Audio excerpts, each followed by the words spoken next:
ஓம் சக்தி. உலகமெல்லாம் சக்தி நெறி ஓங்க வேண்டும். ஒவ்வொருவர் மனக்குறையும் நீங்க வேண்டும். இதய சுத்தியோடு செய்யும் வழிபாட்டையே அன்னை விரும்புகிறாள்.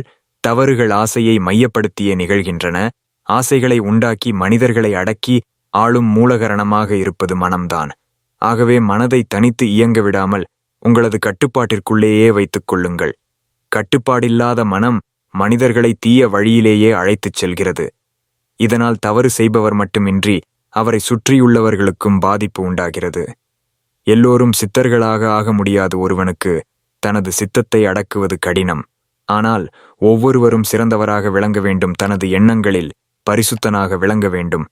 மனுஷனுடைய ஆசை நியாயமாகவும் தர்மமாகவும் இருந்தால் அந்த ஆசையை அன்னை பராசக்தி முன்னே இருந்து நடத்தி வைக்கிறாள். அந்த ஆசை அநியாயமாகவும் கெட்டதாகவும் இருந்தால் அதே பராசக்தி விதிங்கிற போராட வேற விதமா வந்து அதை அழிச்சுடறாள். தியாகத்தினால் தான் நாம் பயனுள்ளவர்களாக ஆகிறோம். உடலினால் நாம் சேவை செய்யலாம். மனதால் நல்லவற்றை நினைக்கலாம். செல்வத்தால் நாம் ஹோமங்கள் செய்யலாம். பள்ளிகளும் மருத்துவமனைகளும் கட்டலாம். ஏழைகளுக்கும் அனாதைகளுக்கும் உதவி புரியலாம். அதுவே உண்மையான வாழ்வு.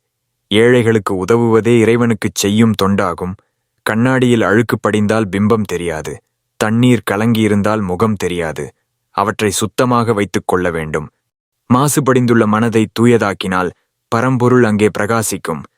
பராசக்தியை உணரும் பக்தி சாதனையின் முதற்படி உடம்பின் மீது கொண்ட பற்றையும் உடம்புக்கு நாம் அனுபவிக்கும் சுகங்களையும் துறப்பதுதான்.